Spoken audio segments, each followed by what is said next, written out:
आपको पता है भारत में एक ऐसा शिवलिंग है जो जमीन के ऊपर नहीं बल्कि जमीन के नीचे है, और यह दुनिया का एकमात्र ऐसा शिवलिंग है जो सिर्फ शिव का नहीं बल्कि त्रिदेव यानी ब्रह्मा, विष्णु और महेश का साक्षी है। ब्रह्मगिरी पर्वत की गोद में बसा एक ऐसा स्थान जो बाहर से देखने पर एक प्राचीन शिव मंदिर लगता है, काले पत्थरों से बना, शांत और गंभीर। लेकिन जैसे ही आप इसके इतिहास और रहस्यों में उतरते हैं, आपको एहसास होगा कि यहाँ का यह मंदिर शिव के बाकी धामों से बिल्कुल अलग है। लेकिन सवाल उठता है, आखिर ऐसा क्यों? महाराष्ट्र के नासिक जिले में बसा त्र्यंबकेश्वर ज्योतिर्लिंग, जहां शिव 3 नेत्रों वाले त्र्यंबकेश्वर रूप में विराजमान है, यानी कि इस शिवलिंग में आपको शिव जी के साथ साथ ब्रह्मा और विष्णु जी के भी दर्शन होते हैं। लेकिन खास बात यह नहीं, खास तो यहाँ के रहस्य हैं जो आपको भी चौंका कर रख देंगे। यहाँ सबसे खास है गोदावरी नदी, जिसे दक्षिण की गंगा भी कहा जाता है।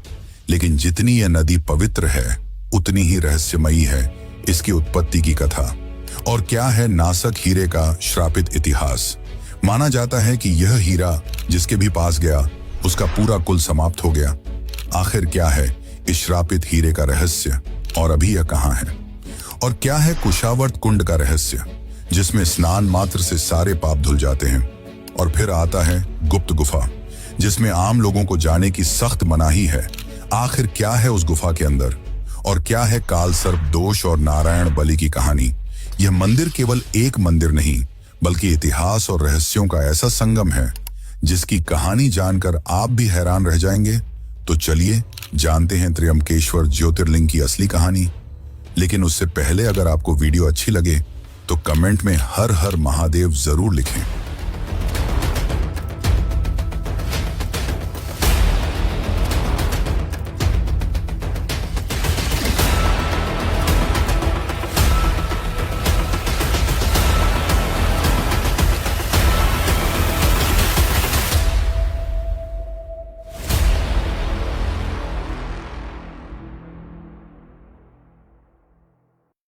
आज से हजारों साल पहले इस स्थान पर एक घना जंगल हुआ करता था। ब्रह्मगिरी पर्वत के आसपास का यह क्षेत्र महान ऋषि मुनियों की तपोभूमि माना जाता था, और यहीं गौतम ऋषि भी अपनी पत्नी अहिल्या के साथ निवास किया करते थे। वे साधारण जीवन जीते थे, वनों में निवास करते थे और वहां हर किसी की मदद करते थे। लेकिन एक समय इस क्षेत्र में भारी अकाल पड़ा और धरती सूखने लगी। तब जन कल्याण के लिए ऋषि गौतम ने इंद्रदेव की कठोर तपस्या की, जिससे प्रसन्न होकर इंद्रदेव ने जल का स्रोत वरदान में दिया, एक ऐसा जल स्रोत जो कभी न सूखे। इस जल स्रोत की मदद से ऋषि गौतम ने आसपास के सभी लोगों की सहायता की, जिससे ऋषि गौतम के चर्चे चारों ओर होने लगे। लेकिन कहते हैं ना, जहां सम्मान होता है वहां ईर्ष्या भी जन्म लेती है। ऋषि गौतम की बढ़ती प्रतिष्ठा कुछ अन्य ऋषियों को खटकने लगी, और इसी ईर्ष्या ने एक गहरे षड्यंत्र को जन्म दिया। एक दिन कुछ ऋषियों ने मिलकर एक बीमार और अधमरी गाय को ऋषि गौतम के खेत में छोड़ दिया, और जैसे ही ऋषि गौतम ने उसे हटाने की कोशिश की, वह गाय मर गई। और इसी बात को आधार बनाकर उन पर गोहत्या का झूठा आरोप लगाया गया, जो उस युग में सबसे बड़ा पाप माना जाता था। ऋषि गौतम और अहिल्या पर सामाजिक अपमान का पहाड़ टूट पड़ा और उन्हें दोषी ठहराया गया, जिसके बाद ऋषि गौतम अपनी पत्नी अहिल्या के साथ घने वनों में चले गए और अपनी गलती का प्रायश्चित करने के लिए भगवान शिव की तपस्या करने लगे। अंततः उनकी भक्ति से प्रसन्न होकर भगवान शिव प्रकट हुए और उन्होंने कहा, ऋषि गौतम, आप निर्दोष हैं और यह पूरा प्रसंग ईर्ष्या से रचा गया षड्यंत्र था, इसलिए आपको गोहत्या का कोई पाप नहीं लगा है। इसके बाद ऋषि गौतम के मन को शांति मिली और साथ ही भगवान शिव ने उन्हें वरदान मांगने को कहा। तब ऋषि गौतम ने न अपने अपमान का बदला मांगा और न ही किसी को दंड देने की इच्छा रखी। उन्होंने शांत स्वर में कहा, हे प्रभु, ये जैसे भी हैं मेरे ही लोग हैं, और अभी मेरी यह धरती अकाल से तड़प रही है। मेरी आपसे विनती है कि कृपया गंगा जी को इस धरती पर अवतरित करें ताकि जन कल्याण हो सके। भगवान शिव अत्यंत प्रसन्न हुए और गंगा को गोदावरी के रूप में यहाँ प्रकट होने का वरदान दिया, जिस कारण यहाँ की गोदावरी को आज दक्षिण की गंगा कहा जाता है। लेकिन कहानी यहीं समाप्त नहीं होती। गंगा तो गोदावरी के रूप में यहाँ अवतरित हुई, पर उनकी भी एक मांग थी कि वे शिव जी के बिना यहाँ निवास नहीं करेंगी, जिसके पश्चात शिव जी ने भी यहाँ निवास किया और इस प्रकार यहाँ एक ज्योतिर्लिंग प्रकट हुआ और आज हम इस क्षेत्र को त्र्यंबकेश्वर के नाम से जानते हैं। लेकिन क्या आपको पता है कि जो आज आप यह मंदिर देखते हैं उसका निर्माण किसने कराया और क्या हुआ जब औरंगजेब ने इस मंदिर को ध्वस्त कर दिया? और सबसे रहस्यमयी है नासक मणि की कहानी। तो चलिए अब जानते हैं इसके निर्माण का असली इतिहास।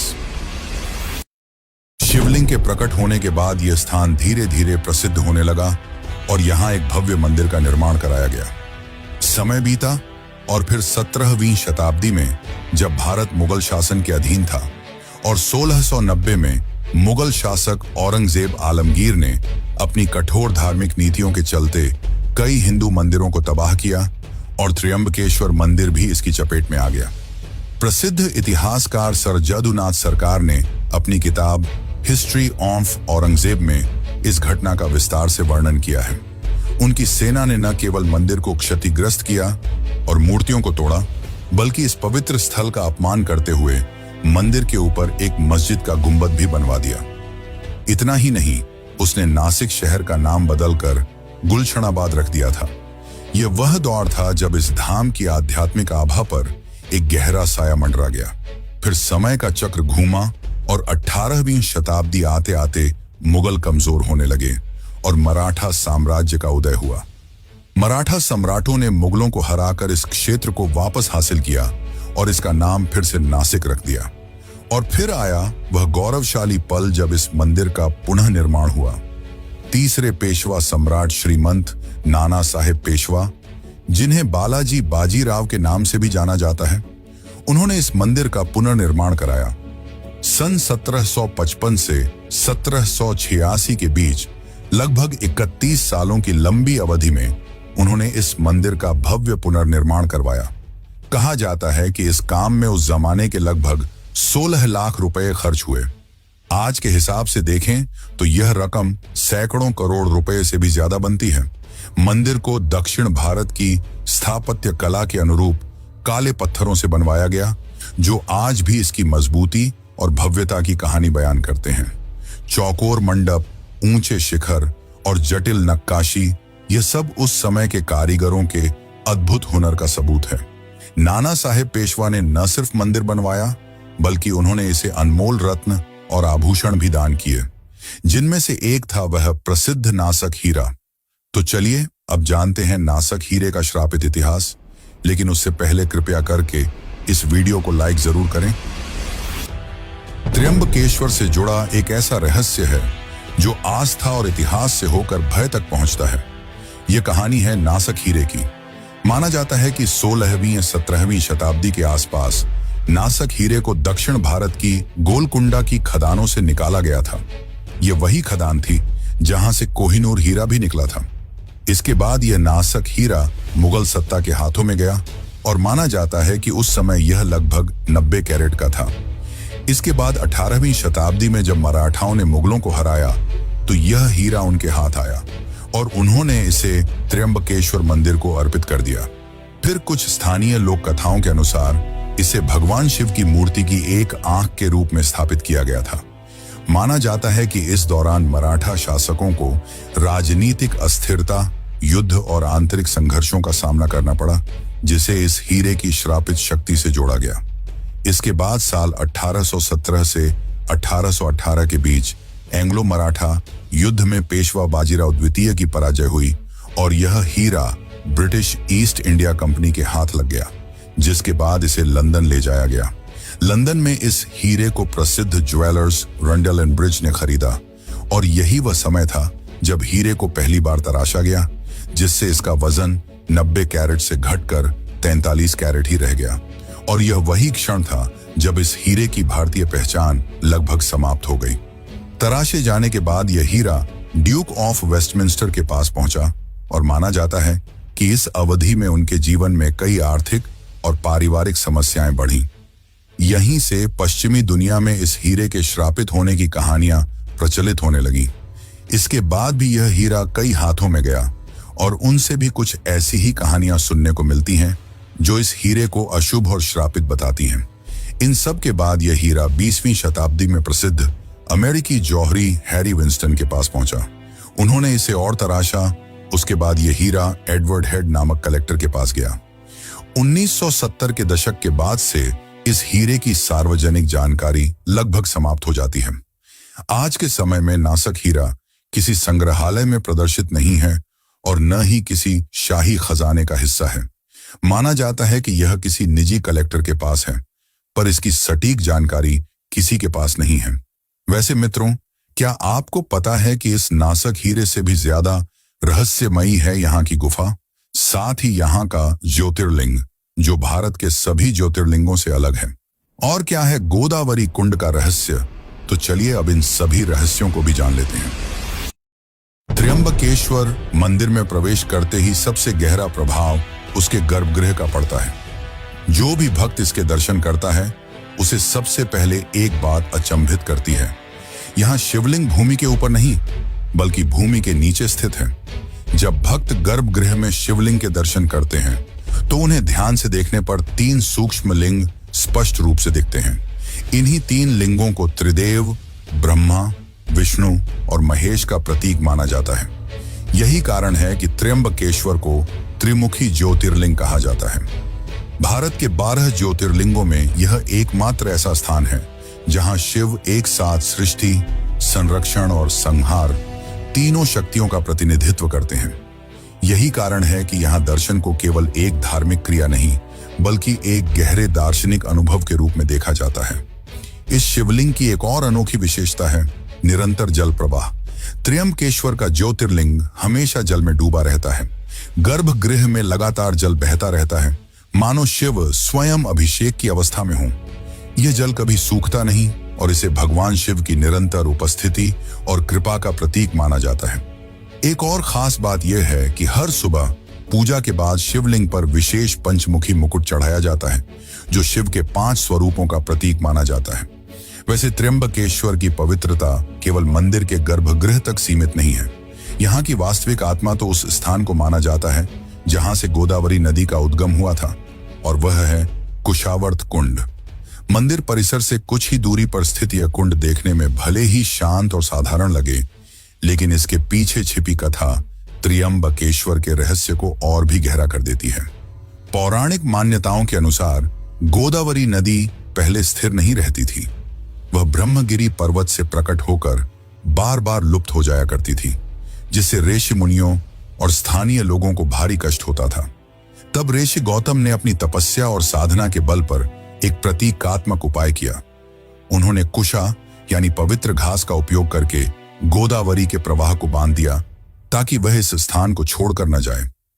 यही कारण है कि इस कुंड को कुशावर्त कहा गया, वह स्थान जहां गोदावरी को स्थायित्व मिला। माना जाता है कि कुशावर्त कुंड में स्नान करने से मनुष्य के पापों का क्षय होता है और आत्मिक शुद्धि प्राप्त होती है। विशेष रूप से कुंभ मेले के दौरान इस कुंड का महत्व और भी बढ़ जाता है। जब नासिक में सिंहस्थ कुंभ का आयोजन होता है तब सबसे पहले शैव संप्रदाय के अखाड़े यहीं स्नान करते हैं। साथ ही लाखों श्रद्धालु यहाँ स्नान करते हैं, इस विश्वास के साथ कि गोदावरी की एक बूंद भी जीवन को पवित्र बना सकती है। लेकिन त्र्यंबकेश्वर की परंपराएं केवल तप और स्नान तक सीमित नहीं है। यहाँ शिव का वैभव और राजसी स्वरूप भी उतनी ही गहराई से प्रकट होता है, और इसका सबसे भव्य उदाहरण है शाही सवारी। ये कोई साधारण यात्रा नहीं बल्कि भगवान शिव के राज्य अभिषेक जैसा दिव्य दृश्य होता है। विशेष अवसरों पर त्र्यंबकेश्वर महाराज के पंचमुखी स्वर्ण मुखौटे को एक सुसज्जित पालकी में विराजमान किया जाता है और पूरे नगर में उनकी यात्रा निकाली जाती है।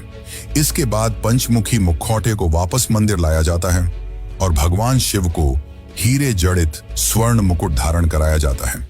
कुशावर्त कुंड की शांति और शाही सवारी की भव्यता दोनों मिलकर त्र्यंबकेश्वर को एक ऐसा धाम बना देते हैं जहां तपस्या और वैभव दोनों एक साथ अस्तित्व में हैं। पर इसका रहस्य यहीं समाप्त नहीं होता। त्र्यंबकेश्वर के रहस्यों की परतें जितनी गहरी हैं उतनी ही शांत भी। मंदिर की भीड़ और भव्यता से थोड़ा दूर ब्रह्मगिरी पर्वत की गोद में छिपा है एक ऐसा स्थान जिसके बारे में बहुत कम लोग जानते हैं, गुप्त गुफा। कहा जाता है कि यही वह स्थान है जहां महर्षि गौतम ने वर्षों तक कठोर तपस्या की थी। ये गुफा कोई सामान्य प्राकृतिक संरचना नहीं मानी जाती, बल्कि इसे त्र्यंबकेश्वर की आध्यात्मिक ऊर्जा का मूल स्रोत कहा जाता है। लोक मान्यताओं और पुरानी परंपराओं के अनुसार इस गुफा तक पहुंचने का मार्ग मंदिर परिसर से होकर जाता है, लेकिन यह मार्ग आम श्रद्धालुओं के लिए खुला नहीं है। केवल विशेष अनुमति के बाद ही यहां प्रवेश दिया जाता है। यही प्रतिबंध इस गुफा को और भी रहस्यमय बना देता है। सवाल उठता है, अगर यह केवल एक साधारण गुफा होती तो इसे सदियों से आम लोगों से दूर क्यों रखा जाता? कहा जाता है कि इस गुफा में वातावरण असामान्य रूप से शांत होता है।